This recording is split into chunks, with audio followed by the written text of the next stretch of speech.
Hola, soy Fernando Vivas y por esta vez, por este día, estoy reemplazando a mi tocayo Fernando Carballo, que mañana estará en este supuesto de combate. Hablando de combate, en el Congreso hay uno. Empezó en el Pleno, se trasladó a la Junta de Portavoces, ahora vuelve al Pleno por un debate muy sensible para los congresistas, porque se trata de una ley que plantearía impedimentos para postular a candidaturas, ya sea presidenciales o congresales, a los que han sido sentenciados y ya cumplido su sentencia por una serie de delitos.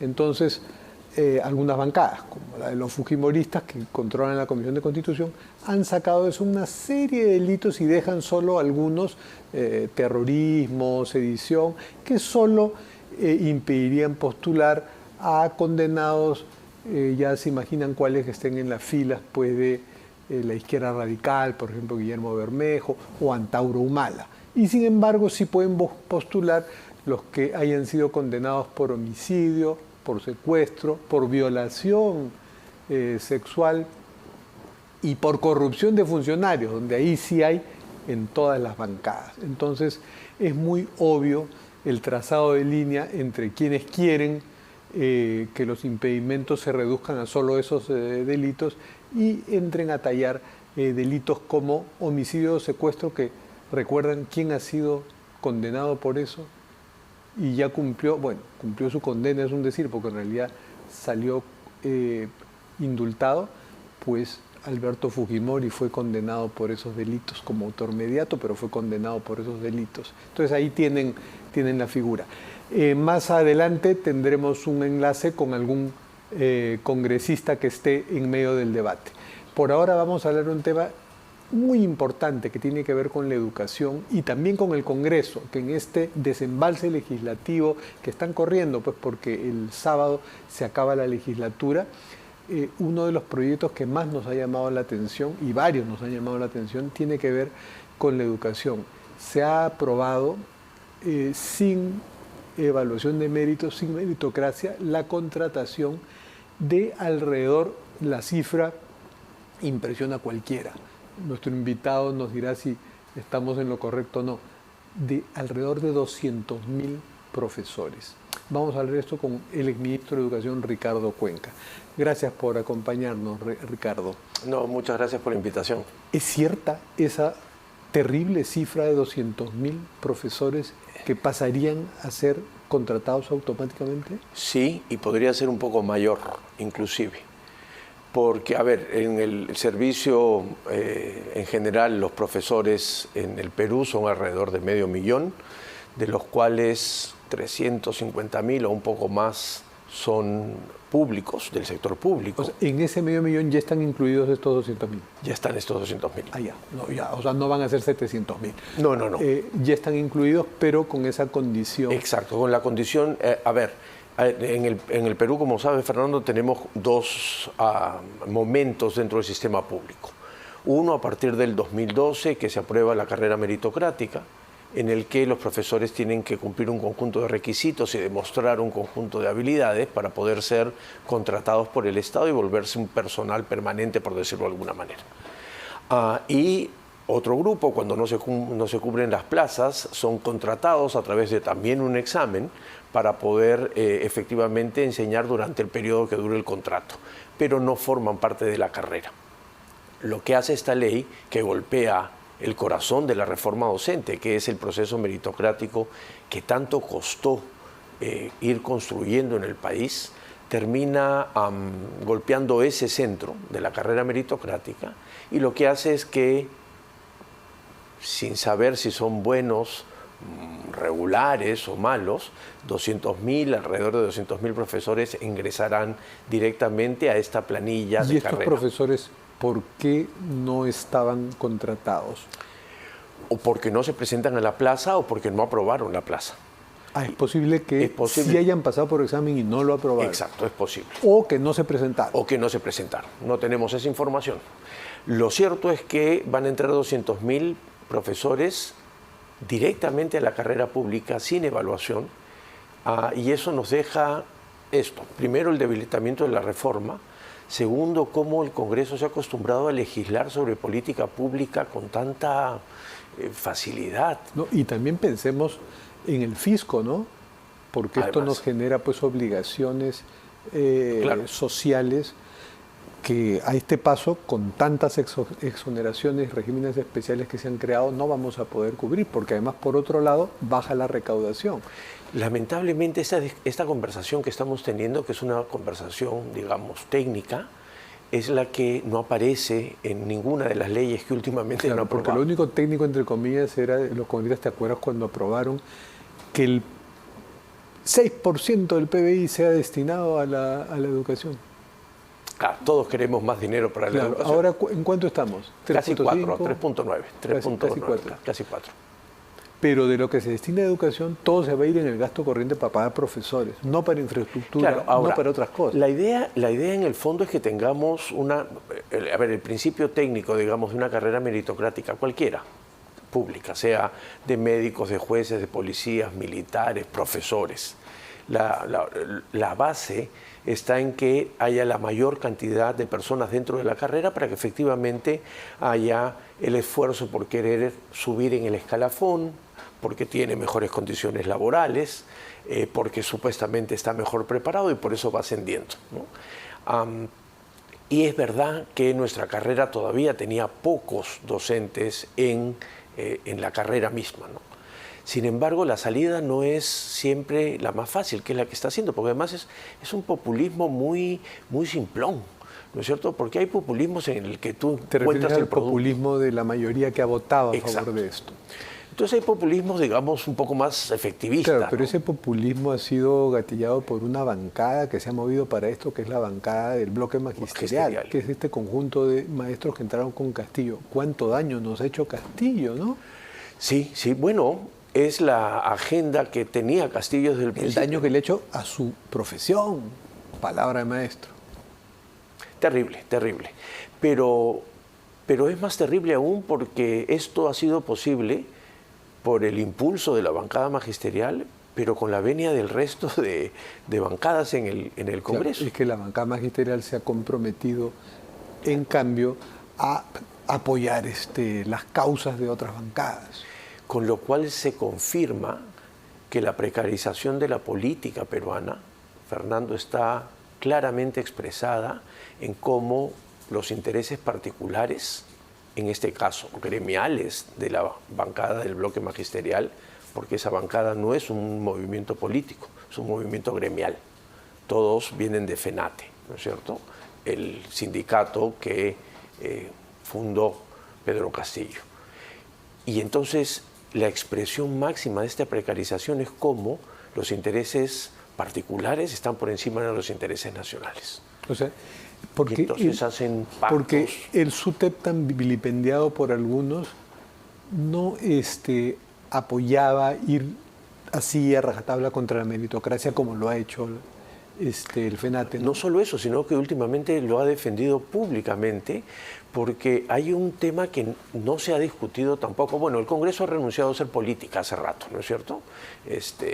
No se sienta a conversar con el otro, no escucha algún argumento distinto, entonces es como pedirle peras al olmo. No se delibera, no se delibera, atendiendo no se a los interesados, a los actores del tema. No se trata de buscar un acuerdo, ni siquiera pienso en un consenso, sino un acuerdo, ¿no es cierto? En el que, bueno, concedo en algo si es que tengo ese objetivo más importante por delante. Pero lo que iba era que ante esta ausencia de política, lo que encontramos son un conjunto de acciones muy desarticuladas, porque si nos ponemos en el más político caso, tienen todo el derecho de plantear una nueva reforma. Yo siempre he dicho que la presidenta Boluarte en educación y algunas otras cosas es la continuidad de Pedro Castillo. Y tienen todo el derecho, porque son gobernantes, de plantear una nueva reforma. Pero el problema es que acá, Congreso y Ejecutivo desmontan una reforma, pero no tenemos alternativa. Y eso es lo grave. Pero una alternativa puede ser, no de reforma, pero de qué hacer para tratar de revertir esto, porque el Ejecutivo puede y debe observar esto. Me imagino que lo va a observar, porque incluso desde el punto de vista, para el MEF esto le escandaliza, como espero que le esté escandalizando también al ministro de Educación Morganquero, ¿no? Bueno, la ley anterior que atentó contra la meritocracia, que era la incorporación directa de docentes interinos, estos docentes que no habían tenido tiempo. ¿Cuántos eran más o menos? Ahora no, tampoco tenemos el dato, que el Ministerio no nos pero da no eran hasta ahora. 200.000. No eran 200.000. Pero esto es mucho más grave por la cantidad. Sí, pero no en el sentido. Yo creo que es igual de grave, porque estos interinos han entrado nuevamente... O sea, en el fondo es igual de grave. Es igual de grave. Lo que pasa es que el volumen cambia, el volumen cambia. La ley no fue observada. Y entonces nada te hace pensar que ahora sea observada. O, lo que es peor, es observación, como he dicho yo, observar para la foto. Si el Ejecutivo observa una ley y esa observación no viene con una estrategia para evitar que se vote la insistencia, no sirve de nada haberla observado. Pero un momentito, sí. Porque vamos a ver una noticia. Este debate candente sobre si es que se aprueban o no los impedimentos para que los condenados por una serie de delitos postulen, se ha votado, primero la asistencia, 112 congresistas han votado, a favor 38 congresistas, en contra 69. Se rechaza una cuestión previa. Ya, se rechaza una cuestión previa que había pedido Elías Varas. O sea, todavía no se decide el fondo. Vamos a seguir informando. Volvemos con nuestro invitado. Gracias, disculpa la interrupción, Ricardo Cuenca. Entonces, lo que decía era que no hay ninguna precedente inmediato que nos diga que eso se va a observar. Y lo que decíamos era que una observación, una ley, tiene que venir con una estrategia para evitar claro, porque la observación puede ser el baile de la observación. Yo observo y tú apruebas por insistencia. Claro. ¿No? El gobierno de Pedro Castillo observó sin ninguna estrategia la ley que destruyó SUNEDU. Y claro, luego se votó en el pleno la insistencia y ahora tenemos esta especie de nueva ANR, ¿no? Y ¿cómo sonaría un comunicado de todos los exministros de educación de todos los colores? Porque ha habido ministros de educación de todos los colores. Y varios. Idel Bessler, tú, Jaime Saavedra, Oscar Becerra, que está postulando para un cargo en SUNEDU, ¿no? La ministra... Que parece que no puede postular, ¿no? Sí, ahora vemos el tema. Mañana, pero sí puede firmar una carta pues con todos, ¿no? Ese es lo que te estoy preguntando. Y todos los ministros de distintas tendencias y enfoques sobre educación que le pidan y le reclamen a Morgan Quero que observe y al Congreso que revierta. Eso bueno, sí, invito a todos mis colegas exministros y exministras a que nos comuniquemos para recoger tu idea, que es muy buena, y tratar por lo menos, porque eso es poner en discusión las cosas. O sea, lo que nos hemos acostumbrado, Fernando, es que acá puede pasar lo que sea, porque la discusión ha perdido absoluto valor. Las formas han perdido absoluto valor. Y es por eso que puedes ser capaz de decir cualquier cosa en nombre del poder que en ese momento tienes, que además es efímero y es pasajero, ¿no es cierto? Todos ellos, pasado mañana, van a ser ciudadanos sin algún cargo. Y bueno, ahí van... Habías mencionado a Oscar Becerra, que está postulando para el Consejo Directivo de SUNEDU. O sea, para ser uno de los miembros del Consejo Directivo de SUNEDU en representación de las universidades privadas, me parece. De las universidades. Y parece que tiene un impedimento. ¿Cuál sería? Que es que, ahora lo leí, ¿no?, en las noticias, el impedimento es que que es miembro de esa autoridad en una universidad. Y la norma, así como el superintendente está de todas maneras de forma irregular, porque le pasó exactamente lo mismo, para mantener cierta independencia, inclusive en esta nueva ANR, ex-SUNEDU, como le digo yo, tenían que tener un tiempo de no ser autoridades en las universidades para guardar ciertas formas de autonomía en la SUNEDU, ¿no es cierto? Parece que no, que dirige algunos programas. Y entonces tendría que esclarecerse eso, a ver si cumple o no con los requisitos para tener ese cargo en la SUNEDU. Bueno, lo de la reforma, la contrarreforma de la SUNEDU ya está totalmente desarmada, ¿no? Totalmente desarmada. Y se están proponiendo la fundación de varias universidades nuevas. Sí, a ver, ahí hay dos cosas, porque, claro, la SUNEDU jala mucho, ¿no es cierto? Sin embargo, la reforma fue petardeada por todos lados por tres cosas. La principal y la más vistosa fue la SUNEDU, ¿no es cierto? El regulador se ha quedado sin la independencia para poder hacer una buena regulación y por lo tanto hemos visto que desde que esta nueva SUNEDU empezó a funcionar se han generado una cantidad enorme de nuevos programas que no han pasado por ningún licenciamiento. Hay una propuesta del Congreso para que el licenciamiento sea permanente, con lo cual, lo mismo pasa para los profesores, después te digo la idea, la SUNEDU en su esencia ha dejado de existir.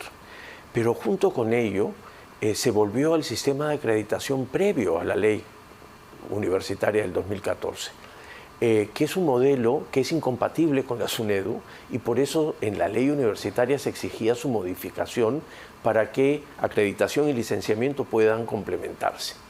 Y lo tercero es que con esta última ley de reorganización de SUNEDU había una letra chiquita que era retirar la rectoría del Ministerio de Educación de las políticas de educación superior.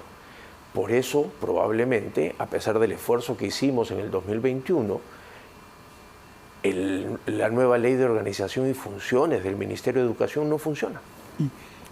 No se ha creado el Viceministerio de Educación Superior. Te pido una reflexión crítica y de pronto también autocrítica. ¿Qué se habría hecho mal o qué no se hizo calculada sabiamente para evitar esta tremenda reacción conservadora que amenaza la educación? Porque desde que Jaime Saavedra fue censurado en el 2016, fines del 2016, ¿no? Cuando él era ya su segunda fase de ministro, pues con PPK, ¿no? Ya la educación vio que tenía varios enemigos, ¿no? Conservadores, políticos. Entonces debió calcular muy bien sus reformas. De pronto no se calcularon lo suficiente y no se buscaron acuerdos mínimos con los sectores conservadores. Y ahora todavía podría trabajarse eso. Es muy interesante lo que mencionas, Fernando, por dos razones. Una, que te doy la absoluta razón. Creo que la agenda conservadora hizo un cambio mucho más habilidoso que los políticos. Ya. Tenemos otro que ir al Congreso. Ya, perdón Ricardo, un momento que tenemos un enlace con el congresista Jorge Montoya. Volvemos en las cosas como son con el exministro de Educación, Ricardo Cuenca. Ricardo Cuenca, estábamos conversando sobre lo que implica pues esta aprobación del Congreso que haría que 200.000 profesores pasen a ser automáticamente contratados con todos los beneficios sociales y horadando la meritocracia que había sido consagrada desde el 2012, ¿no? A ver, Fernando, las contrarreformas, un minuto de historia. El Perú empezó un camino de reformas educativas en el año 2001. Y fueron fundamentalmente tres: la reforma docente, la reforma universitaria y la reforma curricular. A partir del año 2012 empezaron ya a instalarse estas reformas luego de largos procesos de discusión. Y efectivamente fueron implementándose luego de tener mucho tiempo de no tener grandes orientaciones de reforma, salvo la de los 90 durante el gobierno de Fujimori. Y dos cosas nos pasan ahora con este proceso de desmantelamiento que tenemos de las reformas. Uno, primero, que se desconoce todo el aprendizaje en la profesionalización de las políticas públicas. Y lo segundo, que es lo más grave, es que con la contrarreforma universitaria y ahora contra la contrarreforma docente, las familias no tienen la garantía del Estado para decirles que aquello que es un servicio educativo tiene condiciones de calidad. No tenemos, porque de esos 200.000 capaz hay algunos buenos profesores. Sí, sin duda. Pero también capaz hay unos malos. A propósito, con la cantidad de profesores que tenemos, de pronto ya superamos el promedio OCDE de profesores por alumno, o de alumnos por profesores, que es como se suele medir, ¿no? Claro, lo que pasa es que esa medida en países como los latinoamericanos es un poco más complicada porque la dispersión de las escuelas por la ruralidad del país es no te permite tener un promedio más estandarizado, digamos, ¿no? Claro, o sea, por ejemplo, en algunas provincias hay profesores que atienden a 4 o 5 alumnos. Exacto. Recuerdo el caso de un reportaje de una profesora que tenía un solo alumno. Claro. La mitad de las escuelas rurales en el país, de las ruralidades tienen alrededor de 15 estudiantes. Y a veces 15 estudiantes de distintos, Claro, además de distintos multigrados grados. y unidocentes. Escuelas ¿no? multigrados que solo los educan hasta la primaria, ¿no? Claro, porque la secundaria tienen que buscar Tienen una que ir al provincia, claro, a dónde ir. Entonces, creo que había muchas cosas que se habían empezado a modificar para bien en el campo educativo y que lamentablemente a partir del año 21 empezaron a desaparecer. Inclusive durante el periodo de la crisis política. Entre el 2016 y el 2021 fuimos 8 ministros de Educación. Hubo 4 presidentes, incluyendo al presidente Sagasti en la transición y el breve tiempo del presidente Merino. Pero desde el 2012 para la ley de docentes, la reforma docente, 2014 para la reforma universitaria, 2016 para la reforma curricular, todos los ministros, con énfasis distintos, pero con el mismo objetivo sostuvimos la reforma. A pesar de las crisis, salvo la pandemia, por supuesto, que irrumpió y modificó el recorrido que estaban siguiendo, todos apostamos por continuar fortaleciendo las reformas, porque son reformas que fueron efectivamente planificadas técnicamente. Y dentro de esas reformas está también que la educación sexual sea un componente importante, no con cursos aparte, sino dentro de, tú sabrás mejor qué curso. ¿En qué curso? No está en un curso, al contrario, es un enfoque transversal. Es un enfoque transversal que está en varios cursos. Exacto. Bueno, pues ahora también se ha aprobado una ley que permite a los padres exonerar a sus hijos de educación sexual, pero o sea, esto implicaría que exonerarlos de ciertas clases específicas, porque no es un curso. Una vez más, no hay ningún argumento técnico porque no hay cursos. El único argumento técnico que sí, siempre me pareció razonable desde que era niño y pasé por eso, no yo, pero sí otros compañeros, era la exoneración del curso de religión, ¿no? Claro, porque lo que pasa es que el curso de religión en estricto no forma parte del currículo, ¿no es cierto? Sino que es un compromiso a partir del concordato, ¿no? De este convenio que tiene el Estado peruano con el Estado Vaticano. Firmado en 1980. Exacto, para poder incluir el curso de religión católica, además, ¿no es cierto?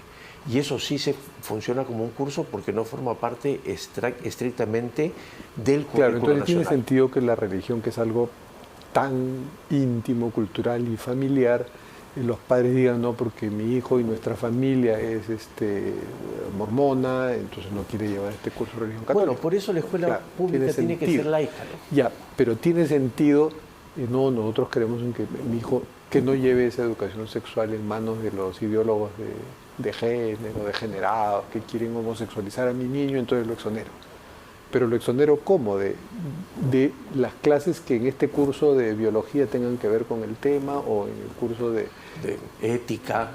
En ética también se ve el tema. Claro, o sea, hay parte del esfuerzo que se hizo con el tema curricular es que se incluyeron, por ejemplo, algunos enfoques transversales. Género, derechos humanos, interculturalidad, innovación, para que independientemente de los cursos, por una cuestión técnica curricular se modificó la estructura, digamos, del currículo, del plan de estudios, para que justamente estos sean aquello que finalmente es un currículo y finalmente es la educación un hecho político. O sea, claro, ¿cómo pedir a los padres que puedan exonerar a sus hijos de un enfoque transversal? Sería de determinadas clases en varios cursos. Claro, 20 minutos de acá, por si acaso me voy. Regreso al minuto que el 22. Diga, voy a hablar de sexo, todos los exonerados saben. Entonces, lo mismo que cuando aprobaron que los padres de familia tenían que participar en la decisión de qué se incluye o no en los materiales educativos, ¿no es cierto? Tenían que inscribirse, por supuesto, los que se inscribían. ¿Y qué pasó con esa? Ahí está la ley, el Ministerio de Educación reglamentó la ley y es absurdo, no se va a aplicar porque no hay ningún conocimiento de cómo funciona el sistema educativo, ¿no? porque va a pasar lo que pasó con el currículo. En el 2016 o 17, Padres en Acción, esta ONG que aglutinaba el movimiento Con mis hijos no te metas, judicializa el currículo. Y entonces interpone una demanda contra el Estado para que retiren el enfoque de género del currículo. Esto sigue su curso. El Poder Judicial dice, mira, el enfoque de género tiene que continuar, no hay ningún inconveniente con el que esté. El Ministerio de Educación empieza a retomar las actividades, luego llega el escándalo de los textos escolares y el link durante la gestión de la ministra Flor Pablo. Hemos tenido que esperar, cuando estuve yo en el ministerio, para aprobar los lineamientos de educación sexual integral, que son la manera como tienen los profes para trabajar. Hay otros desafíos y difíciles de querer para la educación, que es lo que está pasando en la provincia de Condorcanqui, en la región Amazonas, donde se ha descubierto que sistemáticamente hay muchos profesores que abusan sexualmente de las niñas y probablemente también de niños. ¿Qué debiera hacer el ministro de Educación frente a este tema? Acción, hacer. Es responsabilidad del Ministerio de Educación y de las instancias descentralizadas, del gobierno regional, de la Dirección Regional de Educación, de la UGEL de Condorcanqui, empezar a atender ese tema con una urgencia inmediata, pero inmediata. Algunas chicas hasta han sido contagiadas de VIH. Entonces esto no puede continuar porque además hay un aparato normativo que permite tomar decisiones respecto de qué sucede en estos casos. Por lo tanto, Fernando, es inadmisible lo que hemos escuchado hoy de parte del Ministerio de Educación, diciendo que esto está asociado a una práctica cultural. Una violación es un delito y el Ministerio lo que tiene que hacer inmediatamente es tomar acción para frenar esto. Bueno, invitamos al ministro Morgan Quero para que nos responda sobre esto. Sin duda alguna, porque... Esto es más serio que hablar de reelección presidencial. Mucho más serio, porque además esto es educación. Evitar que esto suceda es educación. Esa vieja idea de que los valores se enseñaban en casa y la matemática se enseñaba en la escuela es una posición absolutamente conservadora que ha sido desterrada de la discusión educativa, porque además es imposible no trabajar el tema de valores en la escuela. En un recreo, cuando dos chicos están peleando y el profesor interviene para que no lo haga, está trabajando temas de valores. Por lo tanto, hay que saber dónde poner las prioridades. Bueno, muchas gracias, Ricardo Cuenca, ex ministro de Educación. Y volvemos a tener una pausa con Crisólogo Cáceres, experto en defensa del consumidor.